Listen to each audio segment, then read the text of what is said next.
रंगधर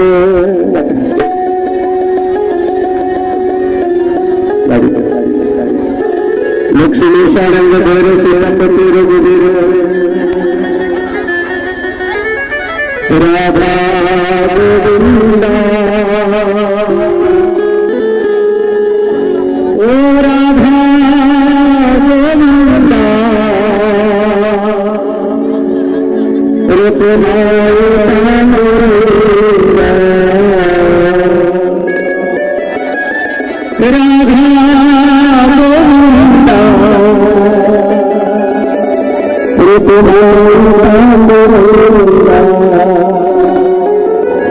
पुढच्या प्रकारे सांगितलं अष्टमीचं व्रत सांगितलं परत सांगितले एकादशी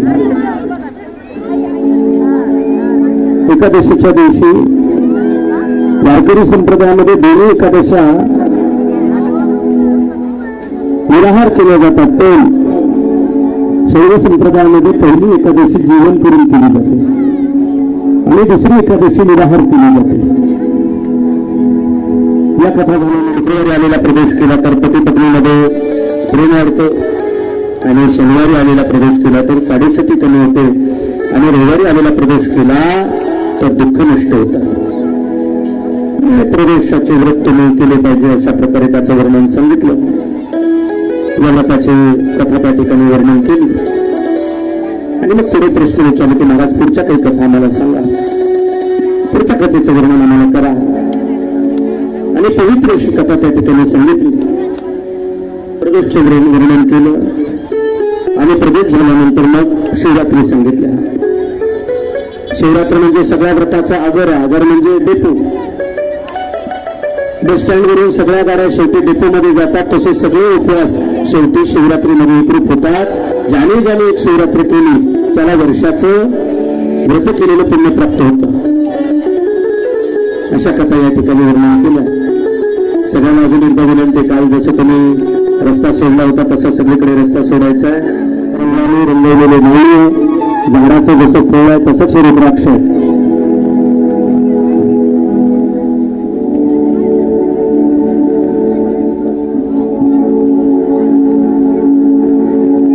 रुद्राक्ष सगळ्याला जागेवरती भेटणार आहे त्याच्यामुळे काल सरकार शांततेत तुम्ही सगळ्यांनी घ्यायचं काल अत्यंत आनंद वाटला की देवाच्या पाण्यासाठी कोणी उठलं नाही मला म्हटलं नाही आणि या रुद्राक्षाचा रुद्राक्ष उपलब्ध केले आहेत पण शांततेत मी कथा सांगणार आहे तोपर्यंत रुद्राक्ष वाटप होईल आमच्या नारी सन्मान महिला मंडळांनी आपल्याला तेलाची पाने उपलब्ध करून दिले रुद्राक्ष उपलब्ध करून दिले आणि मी सांगितलं की पुढल्या वर्षी काय भेटणार आहे काय भेटणार आहे पुढल्या वर्षी स्फटिकच्या माळा नाही स्फटिकचे महादेव लहान मुलांना फक्त रुद्राक्ष अगोदर देऊ नका राहिलेले रुद्राक्ष मग लहानांना वाटूया सगळ्या नमः पार्वती पते शिव हर हर शिव शिव शिव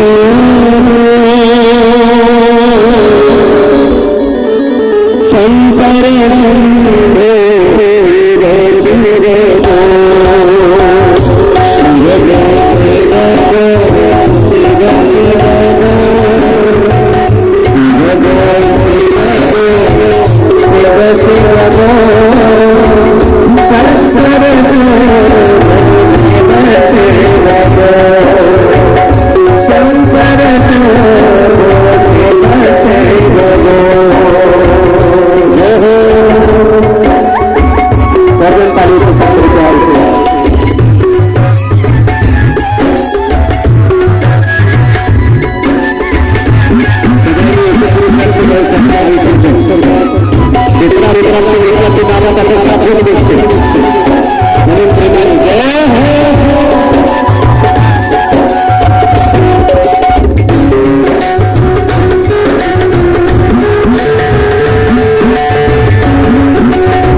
पुनश्च एकदा सर्वांचे धन्यवाद. कोणी जर राहिलो असेल, बोलता बोलता कोणी कुणाचं नाव आलं नसेल तर तुम्हा सर्वांचे पुनश्च धन्यवाद. नारी सन्मान महिला मंडळाचे पुनश्च एकदा धन्यवाद देऊन या सेवेला या ठिकाणी थांबवतोय. आणि आता सन्मान होईल. सन्मान झाल्यानंतर महाआरती होईल आणि याच मंडपामध्ये तुम्हाला सगळ्याला महाप्रसाद भेटणार आहे. सगळ्यांनी शिस्तीमध्ये ओळीमध्ये तो घ्यायचा आहे. परत एकदा सूचना, येणाऱ्या 8 मे ते 15 मे या दिवशी जातेगाव या ठिकाणी भव्य दिव्य शिवकथेचं आयोजन केलं गेलं आहे. 15 मे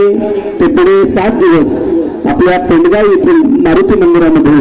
भव्य दिव्य शिवकथेचं आयोजन केलं गेलं आहे. आणि अशा पद्धतीने आपल्या गेवराई तालुक्यामध्ये 5 ते 6 ठिकाणी या शिवकथेचं आयोजन केलं आहे. याही कथेचा लाभ आपण सगळ्यांनी घ्यायचा आहे. ज्यांना तिथे येणं होणार नाही त्यांनी युट्यूबच्या माध्यमातून श्री हरिहरानंद भारती स्वामीजी या युट्यूब चॅनलवरती तुम्हाला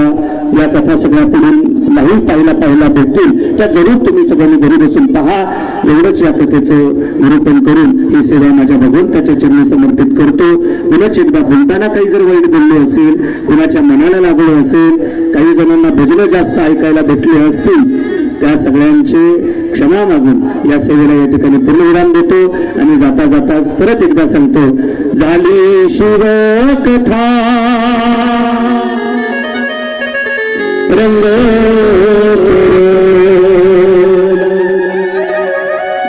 तुझी